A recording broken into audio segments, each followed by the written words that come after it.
dia, aqui é Remo Noronha com mais uma aula de Física ou Matemática. Estamos aí no projeto Aulão, então vamos resolver todas as questões da CEDERJ de 2021, segunda aplicação, nas questões de Física. Então, vamos aí nessa luta, beleza? Bem, primeira coisa é o seguinte, para você poder fazer as questões antes de olhar a minha solução, caso assim você queira, dá uma olhada no canal, onde está a descrição. A descrição fica ali onde está escrito sobre, no canto superior direito. Legal? Chegou ali, clicou, vai abrir essa página. E nessa página você vai encontrar aqui drives com PDFs. Clicou ali, vai chegar nessa página aí e um dos itens que você vai encontrar são os aulões. Se você clicar novamente aí, você vai encontrar esse aulão aqui, aulão no caso número 3, para poder resolver as questões antes eu mesmo de eu fazer, para poder comparar, né, se você quiser fazer como simulado e tudo mais. Passou dessa etapa, eu quero assistir a aula, então vamos lá. Se eu não me engano, 9 questões de física da CEDERJ, começando com essa aí, número 13, que diz o seguinte: um carro de passeio viaja uma estrada retilínea e, ao sofrer pano no motor, para no meio da estrada, o que tem tudo para ser uma péssima decisão, né? Um veículo de carga a 20 metros por segundo, que não teve tempo de frear, colide na traseira, arrastando o conjunto por diversos metros antes de pararem totalmente. A massa do carro e do veículo são, respectivamente, M para o carro e 2M para a caminhonete aí. Sobre a quantidade de movimento total antes e logo após a colisão, pode-se dizer que são. Bem, pessoal, quantidade de movimento, antigamente usava Q, né? Agora P. É a massa multiplicado pela velocidade do veículo. Legal? E o grande lance, em se fazendo conta, é que a quantidade de movimento antes e depois coincidem para intervalos de tempo, em especial para intervalos de tempo curto, em sistemas fechados, né? Então a quantidade de movimento aí vai se conservar. O mesmo não pode ser dito da energia. Durante uma colisão, por exemplo, parte da energia pode, né? Então você tem que a energia inicial não necessariamente é igual à energia final, tá? Isso só vai acontecer quando o coeficiente de restituição elástico for igual a 1. O que é teórico, né? Na prática, parte da energia vai se transformar em energia sonora, em energia luminosa. Então não tem muito como você conservar a energia durante um processo desses, tá? E é isso que você precisa ter em mente para poder matar essa questão. Vamos lá. As quantidades de movimentos serão diferentes após a colisão, pois a massa do conjunto é 3m. Bem, que a massa do conjunto é 3m, tudo bem, né? Mas já a quantidade de movimento se conserva, então a letra A está errada. A letra B diz que a quantidade de movimento antes e depois vão ser iguais, mesmo que a massa do carro e do veículo sejam diferentes. Ó, a letra B está bonitinha. Vamos ver se dá para refutar a letra C e a letra D. Quantidade de movimentos diferentes, já disse que não, pois as massas do carro e do veículo são diferentes, não tem nada a ver, né? A quantidade de movimentos se conserva. Iguais, pois a energia cinética antes e depois da colisão se conserva. Não, elas são iguais, tudo bem, mas a energia cinética depois da colisão só iria se conservar se o coeficiente de restituição fosse igual a 1, o que não é o caso, né? Porque se eles se chocam e andam juntos, você vai ter uma colisão inelástica, né? Então, só pode ser letter B de Beatles. Avançando aí, vamos dar uma olhada na questão 14, que diz o seguinte: um feixe de luz se propaga em um meio material com uma velocidade VA. Passa por um meio material B, onde a velocidade é 2/3 da velocidade de A. Então, vamos dizer que VB seja 2/3 da velocidade de A. Pode-se afirmar que o índice de refração é maior, A e B são iguais, ou B é menor. Então, acredito que seja uma dessas três aqui, né? Porque uma coisa ou é maior, é igual ou é menor, né? Então, Vamos ver se já dá para refutar de cara a letra D. Os índices de refração não dependem da velocidade de propagação no meio. Bem, dá para refutar tranquilo, né? Porque o índice de refração é a relação entre a velocidade da luz pela velocidade da luz naquele meio. Então depende sim. Então a letra D a gente já sabe que não é. Vamos ver aqui, né? Para matar a questão de uma vez, você tem que comparar os índices de refração com as velocidades. Mas antes, deixa eu aproveitar que a gente está aqui para falar uma ou duas coisinhas sobre refração. Bem, se a velocidade de A é maior do que a velocidade de B, ao passar por essa linha que fica entre os dois meios, eu tenho medo de falar porque eu quase sempre erro dióptro. Vamos ver se é isso, né? Que é a lâmina que separa os dois meios. O que vai acontecer? Traça aqui uma reta normal no sentido de ter 90 graus, de fazer aí esse ângulo de 90 graus, ou seja, um ângulo reto aqui, por isso que a gente vai chamar essa reta aqui de normal. E em relação a normal, o ângulo que você tem aqui, θ1, que está no meio A, vai ter que ser maior do que θ2 no meio B. Ou seja, como a velocidade diminui, o raio de luz vai se aproximar do meio. Ou seja, na refração, o raio de luz pode se desviar. Tá? O que vai se manter constante é a frequência. A frequência de A vai ser igual à frequência de B. O comprimento de onda é proporcional à velocidade. Então, se a velocidade de A é maior do que a velocidade de B, o comprimento de onda de A vai ser maior do que o comprimento de onda de B, né? Por mesmo intervalo de tempo, a onda vai andar mais em A, né? E o que a gente vai ter aqui em matéria de índice de refração? Primeiro, o que é índice de refração? Índice de refração é uma certa oposição que o meio gera à passagem da luz, né? Em suas interações eletromagnéticas. Então, quanto maior a velocidade da luz no meio, menor é o índice de refração, né? Tanto que é inversamente proporcional aqui. Então, se eu tenho que VA é maior do que VB, o índice de refração de A vai ser menor do que o índice de refração de B. Caso você queira fazer as contas, basta substituir aqui no lugar de B, ó, você colocar o VA igual a 2, o VB, né, igual a 2/3 de VA e fazer as contas, né? Como tem fração pra caramba aí, a conta fica meio chatinha. Eu fiz na questão separado, realmente não ajudou muito, porque eu sei que fração é um determinado sofrimento, ainda mais com tantas inversões aí.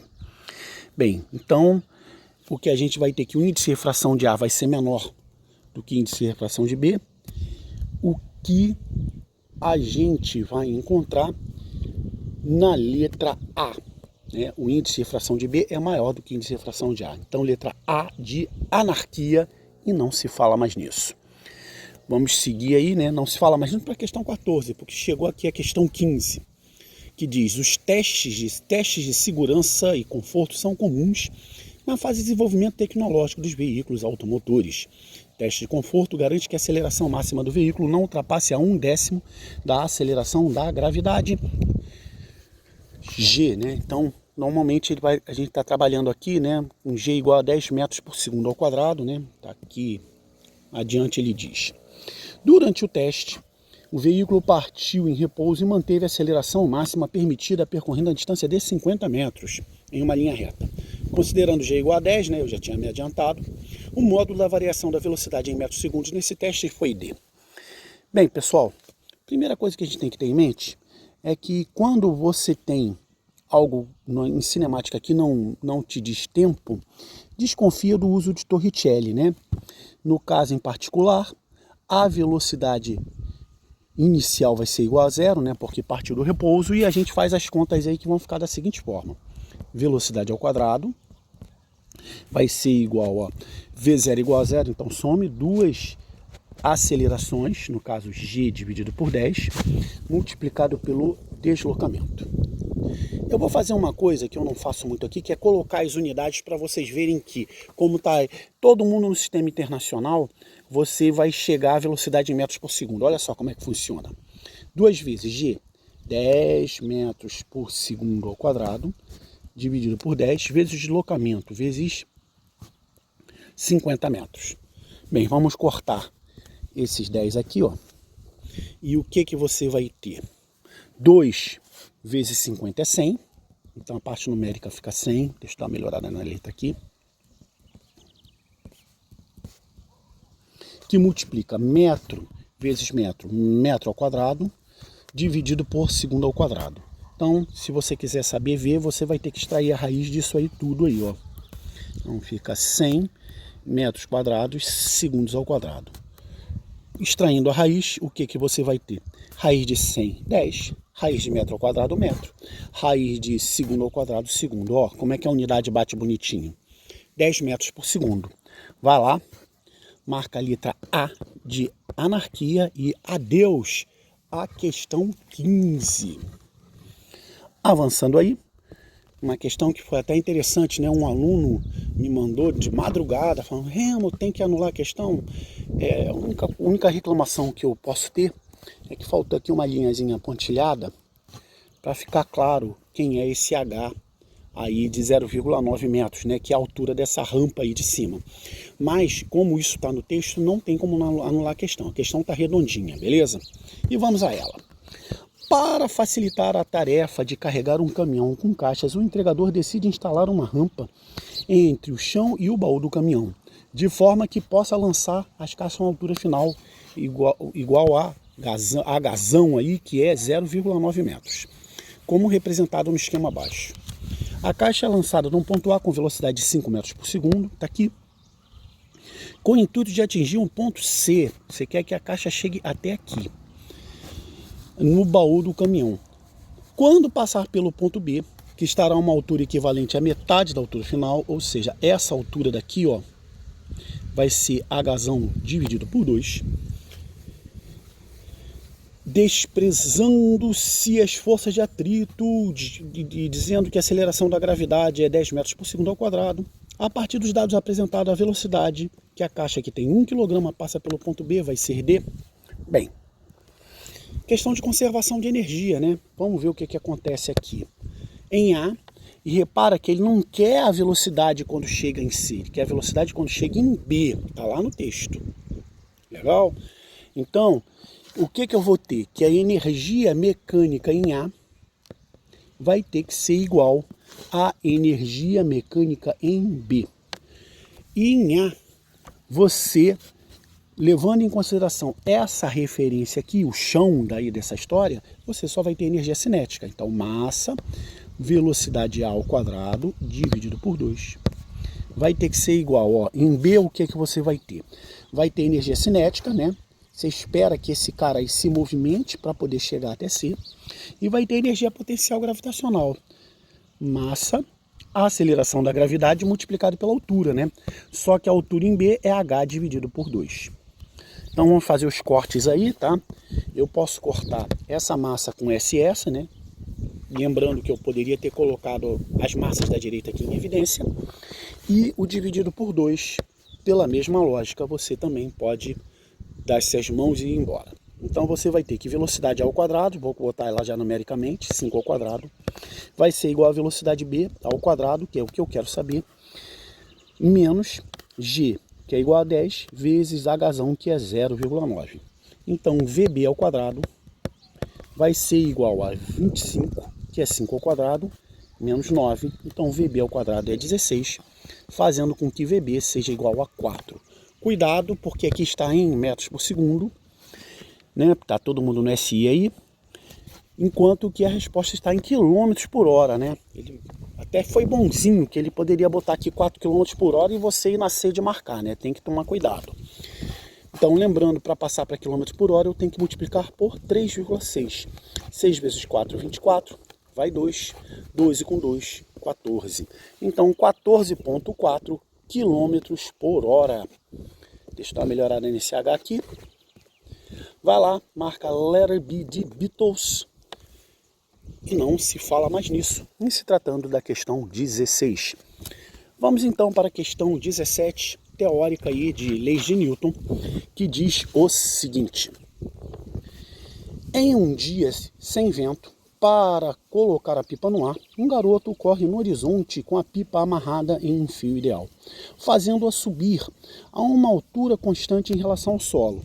Quer dizer o seguinte, quer dizer que no eixo vertical aqui, a velocidade da pipa é igual a zero, porque ela vai manter sempre a mesma altura. Ela tem velocidade só no sentido horizontal. Deixa eu até colocar a setinha na cabeça de todo mundo aí, porque senão a titia Teteca pode querer me tirar ponto por não colocar setinha na cabeça de vetor, né? Hoje em dia, os livros colocam um vetor com a letra maiúscula em negrito e é vetor, mas sabe-se lá se por um acaso alguém resolve tirar ponto teu, como já cansou de acontecer comigo por esquecer de colocar setinha em cabeça de vetor, então não deixa de colocar não, beleza? Faça como eu digo, mas não faça como eu faço. A pipa e o garoto se deslocam em velocidade vetorial constante, né? Então, como no esquema só vai me interessar a pipa, eu me poupei de desenhar o garoto, legal? Até porque meus desenhos ninguém merece. As forças aplicadas sobre a pipa são o peso da pipa, PP, tensão do fio, pode ser tensão, pode ser tração, tá? Eu já vi escrito das duas formas, que são sinônimos. Força de resistência do movimento horizontalmente, FA. E sustentação, né, apontado obviamente para cima. Legal? Aí ele faz algumas considerações, né, sobre a força resultante. Pode-se afirmar que o módulo da tensão no fio não influencia a força resultante, pois ela é decomposta em componente horizontal ou vertical. Bem, se eu decompor aqui, ó, em TY e TX aqui, ó, vou até aproveitar o próprio T que estava aqui, TX, eu tenho que desconsiderar a tração original, porque ela vai ficar com essa carinha aqui. Na verdade, a mesma coisa ele já tinha feito aqui em relação à sustentação da pipa, né, que ele colocou nas suas componentes horizontal e vertical. Isso não anula a força, isso é só uma forma de você enxergar ela. Então a letra A é absurda. A letra B diz que a força de sustentação que é exercida sobre a pipa tem o mesmo valor que o peso da pipa. Bem, não, porque a força de sustentação ela não vai ser oposta só pelo peso da pipa, mas também pela atração em Y, né? Então elas não se igualam, né? Então você desconsidera a letra B também. Na letra C ele diz que o somatório das forças que atuam sobre a pipa é nulo, por isso a velocidade vetorial constante, sim, porque... Desculpa aí, a voz tá dando uma falhada feia aqui, né? Mas vamos fazer o possível. Bem, a velocidade vetorial constante quer dizer que a aceleração vai ter que ser igual a zero. Como o somatório das forças, né, é igual à massa que multiplica a aceleração do sistema, você pode dizer que a soma das forças tem que ser igual a zero também. Então a letra C é bem coerente, tá? Deve ser a resposta certa. Vamos ver se a gente vai ter algum problema para refutar a letra D. E na letra D diz que a resultante das forças sobre a pipa será sempre nula. Bem, somente se a velocidade vetorial for constante, né? Não é isso. Visto que a força de resistência e sustentação equilibram o peso. Aqui ele esqueceu da tração, né?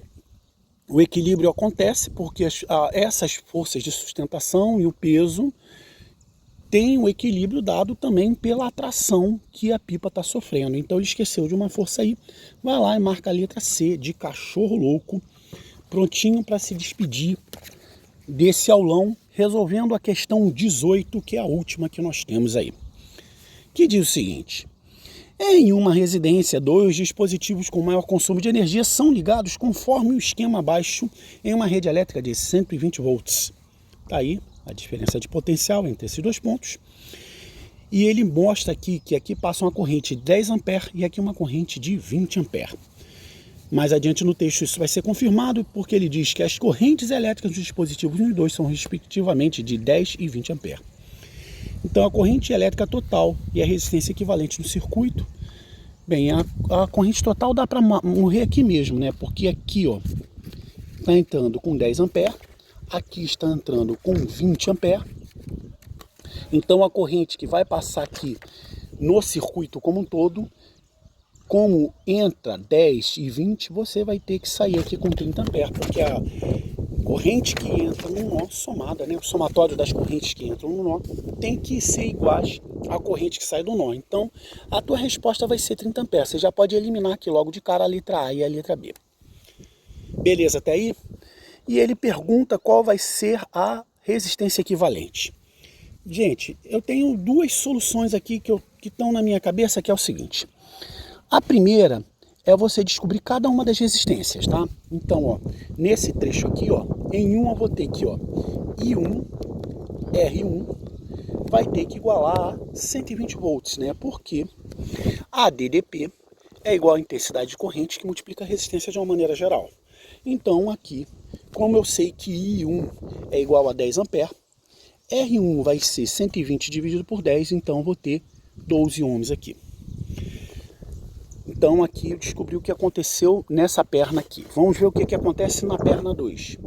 I2, R2, também vai dar ter os mesmos 120 volts, fazendo com que R2 seja igual a 120 dividido por 20 amperes, que vai me dar 6 ohms, né? Cortou, 12 por 2, 6. Então, vamos achar a resistência equivalente, lembrando que elas estão em paralelos. Então, 1 sobre a resistência equivalente vai ser igual a 1 sobre 12. Deixa eu dar uma melhorada aí na letra. Eu tô fazendo uma bancada que não é a que eu estou acostumado. Opa, desculpa aí. Então, tá um pouquinho sofrido aqui para mim, para fazer uma letra legal. Então, 1 sobre 12 mais 1 sobre 6. Bem, aqui eu posso multiplicar por 2 em cima e embaixo. 1 sobre 6 é a mesma coisa que 2 sobre 12, né? Já tirando um mínimo múltiplo comum. 1 mais 2, 3, dividido por 12. Então, tua resistência vai ser 12 dividido por 3, que vai te dar os 4 ohms. Isso é uma solução possível. Eu vou fazer a solução alternativa, que ela cabe aqui no cantinho. Eu posso já pensar em termos de resistência equivalente aqui. Então, esse circuito ficaria com essa carinha assim, ó.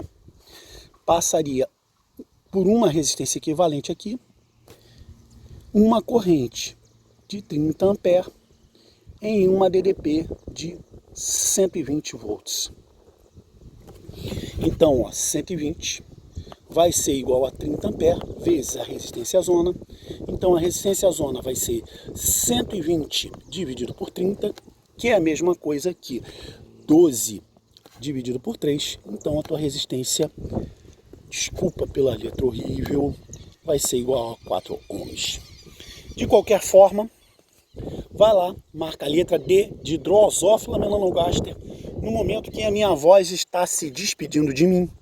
Então não vou fazer grande graça aqui na despedida não. Só lembrar vocês que a gente tem um Drive com um montão de recursos para te ajudar, cara. Não deixe de dar uma olhada no Drive não.